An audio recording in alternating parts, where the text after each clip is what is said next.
Assalamualaikum warahmatullahi wabarakatuh. Alhamdulillahi rabbil alamin. Wa bihi nasta'inu ala umuri dunya wa din. Wala hawla wala quwwata illa billahil aliyyil azim.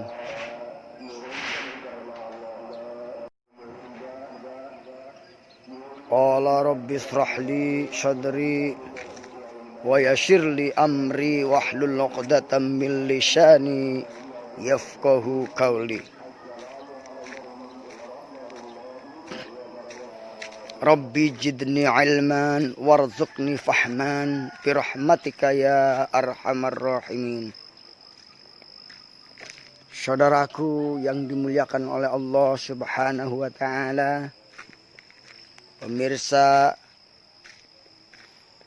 Yazid YouTube channel, mudah-mudahan pada kesempatan kali ini bagi para pemirsa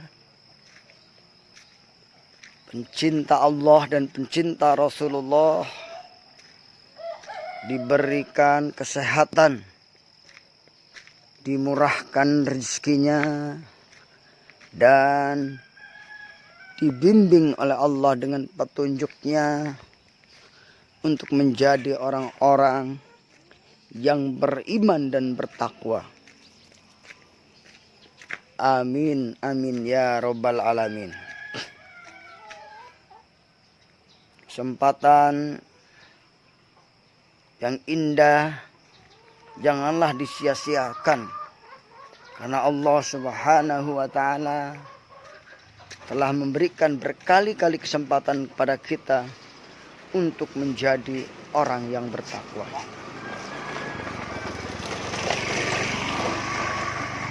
Dengan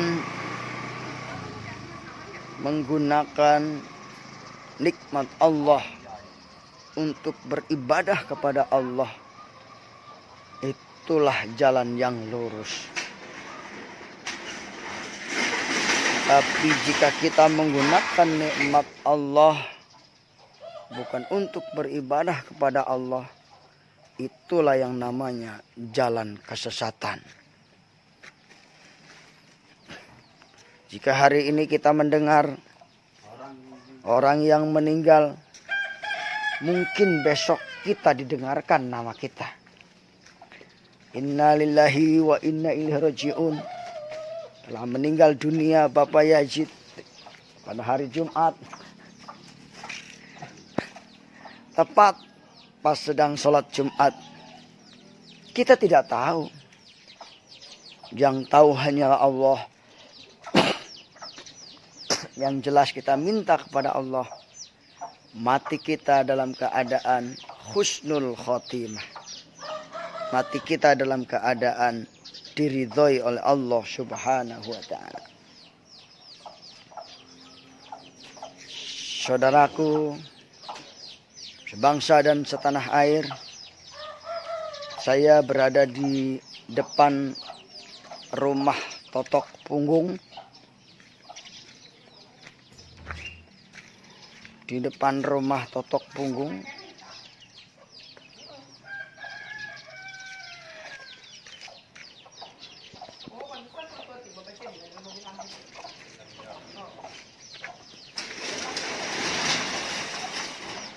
disinilah Allah Subhanahu wa taala mengingatkan kepada kita bahwa kullu nafsin dha'iqatul maut. Setiap yang bernyawa pasti akan mati, akan meninggalkan kehidupan dunia ini. Semoga saudara kita, teman kita, sahabat kita, tetangga kita yang baru meninggal dunia diampuni dosa-dosanya oleh Allah Subhanahu wa taala, dan dijadikan kematiannya adalah mati yang husnul khotimah. Amin amin ya robbal alamin.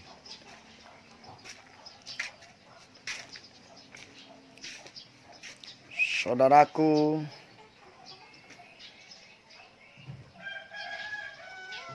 yang dimuliakan oleh Allah Subhanahu wa ta'ala. Bagi Anda dan saya yang sudah berada di ujung umur kehidupan kita, di mana umur kita sudah 50 tahun ke atas, hendaklah kita memperbanyak persiapan untuk masa depan, kehidupan setelah mati.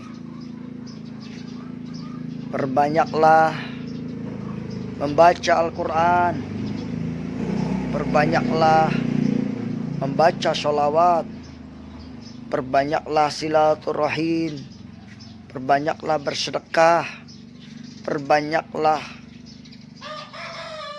amal soleh yang akan menghantarkan kita ke dalam kehidupan yang abadi, yang membawa kebahagiaan hidup di dunia maupun di akhirat. Saudaraku, hidup di dunia ini hanyalah singkat dan sebentar. Tapi kita berjuang keras mati-matian membela kehidupan dunia. Sedangkan hidup di akhirat adalah kekal dan abadi. Kenapa kita tidak memperjuangkan kehidupan akhirat yang kekal dan abadi tersebut? Mari kita sama-sama hidup di dunia ini, berjuang menegakkan kalimat Allah, menegakkan kalimat tauhid, semata-mata dengan tujuan agar kita bahagia di akhirat kelak. Saudaraku yang dimuliakan oleh Allah Subhanahu wa ta'ala, apa sih tujuan hidup kita? Siapa teman hidup kita? Apa alat hidup kita? Dan kemana kita akhirnya setelah hidup ini? Untuk menjawab pertanyaan-pertanyaan tersebut, Allah berfirman, "Wa ma khalaqtul jinna wal insa illa liya'budun."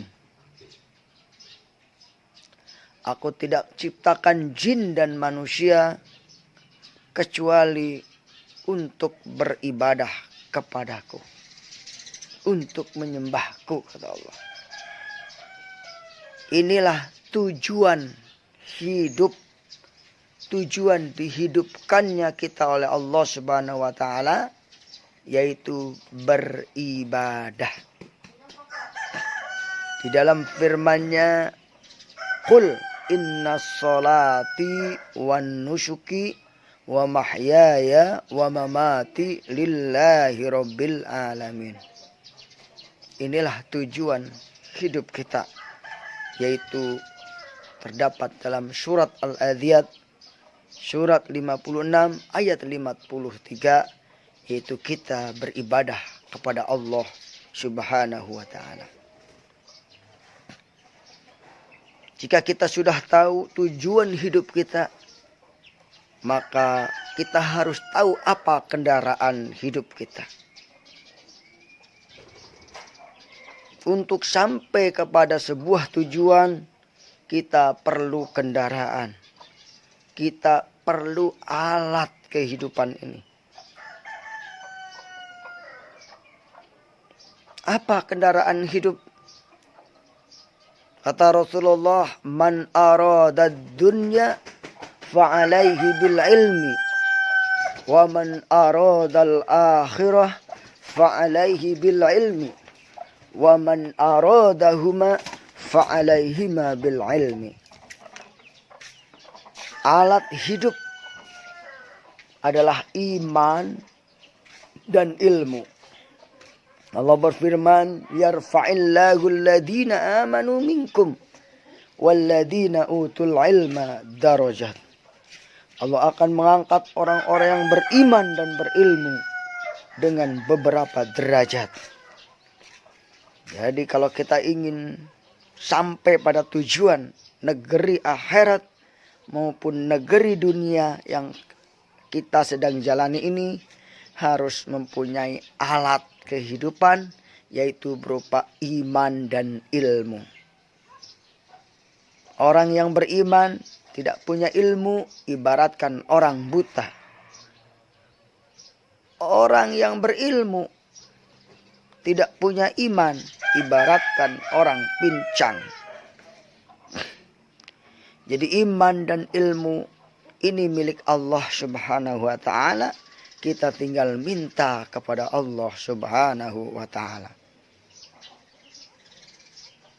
Karena manusia dilahirkan di muka bumi ini, tidak ada yang langsung menjadi profesor ataupun doktor.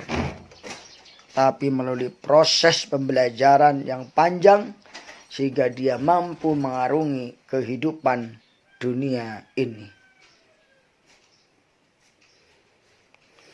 Oleh karena itu, keimanan dan keilmuan itu harus terus dibina agar terus berkembang di dalam diri kita. Para sarjana yang tidak mau merawat keilmuannya, maka akan terjadi pembusukan ilmu dan akhirnya terjadi pembusukan amal. Oleh karena itu, Anda jangan bangga menjadi sarjana kalau Anda sudah berhenti membaca, berhenti menuntut ilmu, berhenti mempelajari ilmu pengetahuan, berhenti berkreativitas. Itu menunjukkan bahwa akan terjadi kematian ilmu pengetahuan yang Anda miliki. Inna lillahi wa inna ilaihi raji'un. Inna allaha la yaqbidul ilma intija'an. Sesungguhnya Allah tidak akan mencabut ilmu begitu saja. Tapi Allah akan mencabut ilmu intija'an bil ulama. Dengan mencabutnya, mematikannya, mewafatkannya para ulama. Para ustadz, para kiai, para ajengan telah dipanggil oleh Allah Subhanahu wa ta'ala, maka nanti akan diangkat orang yang bodoh menjadi pemimpin. Dan orang yang bodoh tersebut akan menyesatkan dirinya dan menyesatkan umatnya. Na'udzubillah, summa na'udzubillah. Maka demikian itulah kita harus senantiasa berdoa kepada Allah agar senantiasa berada dalam bingkai hidayah Allah Subhanahu wa ta'ala. Begitu pula keimanan. Iman yang kita miliki tidak ada jaminan akan tetap melekat di dalam tubuh kita, kecuali kita betul-betul merawatnya dan memohon kepada Allah Subhanahu wa ta'ala agar keimanan itu tetap berdiam diri, agar tetap menetap dengan kuat di dalam diri kita. Sehingga Rasulullah mengajarkan, Allahumma syabitni bil iman. Ya Allah, teguhkanlah kami, hati kami dengan iman. Allahumma sabitna bil iman. Allahumma sabitna bil Islam. Allahumma sabitna bi kalimat tauhid. Bi qaulin sabit la ilaha illallah Muhammadur Rasulullah. Itulah alat untuk mencapai tujuan hidup, yaitu ilmu dan iman. Alat yang lain adalah harta dan tenaga. Wajahidu bi amwalikum wa anfusikum. Berjuanglah kalian mencapai cita-cita kehidupan akhirat dan kehidupan dunia dengan amwalikum wa anfusikum, dengan hartamu dan jiwamu. Jadi alat hidup yang pertama adalah ilmu, kedua iman, yang ketiga harta, yang keempat adalah jiwa kita, tenaga kita. Sehingga Rasulullah Shallallahu Alaihi Wasallam mencintai orang-orang mukmin yang kuat daripada orang-orang mukmin yang lemah. Kekuatan yang dimiliki oleh orang mukmin itulah menjadi penghantar orang mukmin tersebut menuju tujuan hidup, yaitu beribadah kepada Allah semata. Tapi jika kita lemah, maka keimanan kita pun akan melemah. Oleh karena itu, kita harus senantiasa berdoa kepada Allah. Allahumma inni dha'ifun. Ya Allah, aku ini lemah. Faqawini, maka kuatkanlah kami. Fa inni dalilun, aku ini hina. Fa'ijni, maka muliakanlah kami. Fa inni fakirun, dan aku ini miskin. Wa aghnini, maka jadikanlah kami hamba yang kaya. Doa kita kepada Allah mengenai kekurangan-kekurangan diri kita, ketidaksempurnaannya kita berdoa kepada Allah agar kita mampu menjalani kehidupan ini menuju kehidupan yang abadi, yaitu akhirat. Tujuan hidup adalah beribadah kepada Allah Subhanahu wa ta'ala. Alat hidup adalah iman, ilmu, amal. Ya.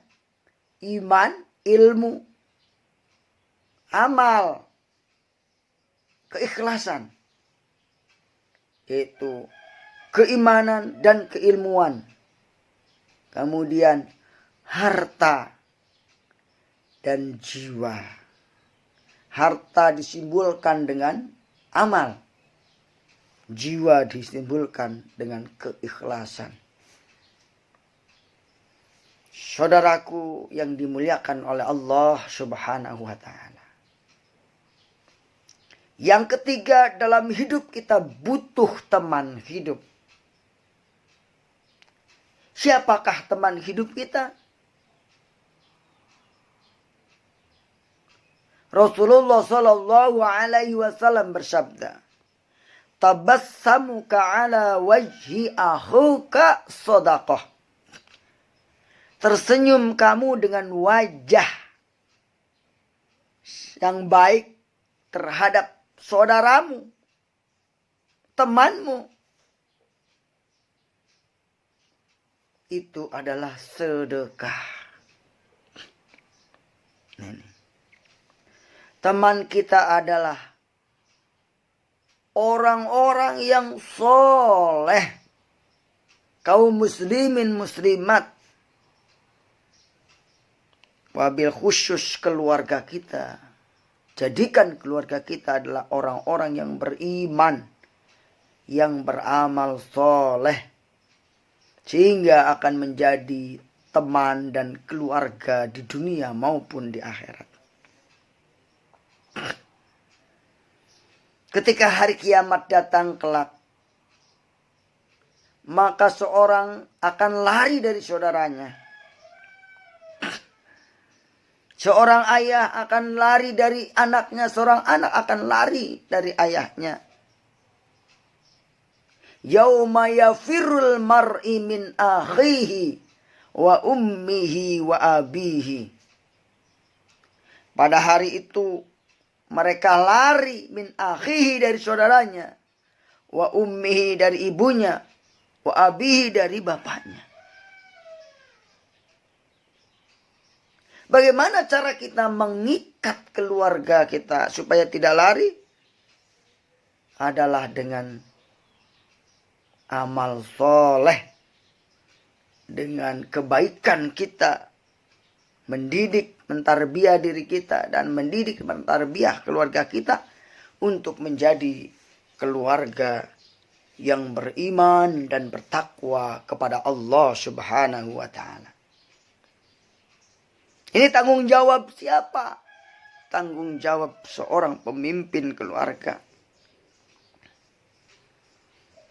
Dan anggotanya tentunya. Allah berfirman dalam Al-Quran, Ya ayyuhalladzina amanu ku anfusakum wa ahlikum naro. Wahai orang-orang yang beriman, jaga dirimu dan keluargamu dari api neraka.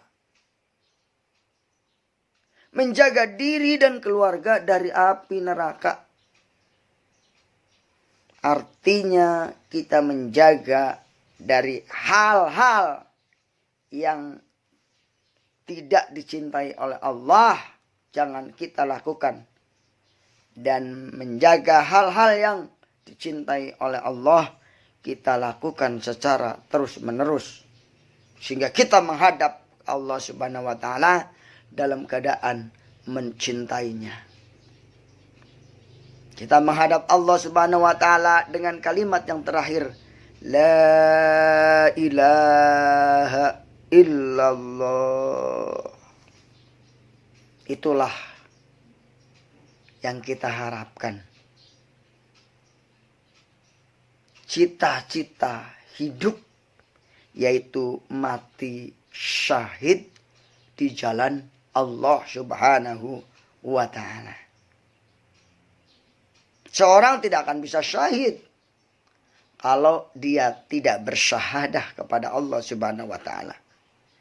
Tapi jika bersyahadat, dia istiqomah dengan syahadatnya, asyhadu an la ilaha illallah wa asyhadu anna muhammadar rasulullah. Dia perjuangkan kalimat itu, dia hidup di bawah naungan kalimat itu, maka dia insya Allah akan mati syahid di jalan Allah Subhanahu wa Ta'ala. Tapi jika tidak pernah memperjuangkan kalimat itu, maka bagaimana mungkin dia akan menemui Allah dalam keadaan syahid di jalannya. Saudaraku yang dimuliakan oleh Allah Subhanahu wa Ta'ala, perjuangan menuju kehidupan yang abadi tidaklah mudah. Tidaklah gampang. Butuh kekuatan jiwa, kekuatan harta, kekuatan ilmu, dan kekuatan jasad kita. Saudaraku yang dimuliakan oleh Allah Subhanahu wa Ta'ala, itulah yang dapat saya sampaikan pada kesempatan kali ini. Betapa hati kita ingin berlama-lama berbincang-bincang dengan antum semuanya, Anda semuanya, pemirsa. Namun waktu jualah yang membatasi kita. Sedang aktivitas yang lain sudah menunggu kita. Teruslah beramal. Niscaya orang-orang yang beriman dan Rasul akan menjadi saksi perbuatan kalian. Sampai jumpa di acara berikutnya. Assalamualaikum warahmatullahi wabarakatuh.